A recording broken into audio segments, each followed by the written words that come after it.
It's been interesting walking around today to look at some of the problems people were dealing with, and a lot of them sort of stem from things that come out of change.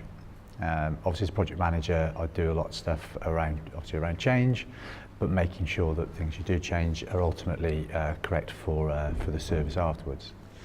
One of the things I've done a lot of work on recently is really introducing proper release management.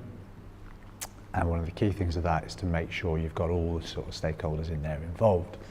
One fundamental mistake service managers often make is to try and implement release management from one side and from their perspective, and not get any buy-in from stakeholders elsewhere in that change chain.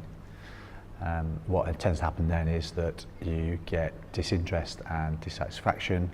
People don't get involved in the process, and it ultimately fails because they don't have any incentive to get involved in it. So one of the things I like to think I've got an advantage of is I've got a foot in both camps and can appreciate the added stress and effort that release management can put on project managers, but also understand the stress that not doing proper release management can put people involved in the service when things just get sort of thrown over the fence and they're they've suddenly got to do it right at the last minute. So yeah, it's quite an interesting area to work in.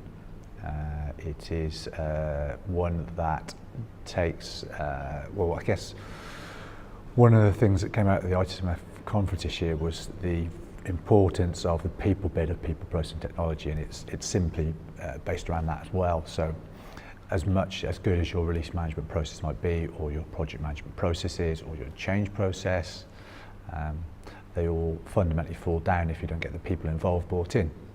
And it's always the same. If good people can fix bad processes and make the best of bad technology, bad people, it doesn't matter how good the process is or the technology is, will ultimately have problems, particularly if you don't give them the opportunity to learn how to become good. So yeah, it's very much thinking about what the people side of things are and making sure everyone is bought in and involved in it.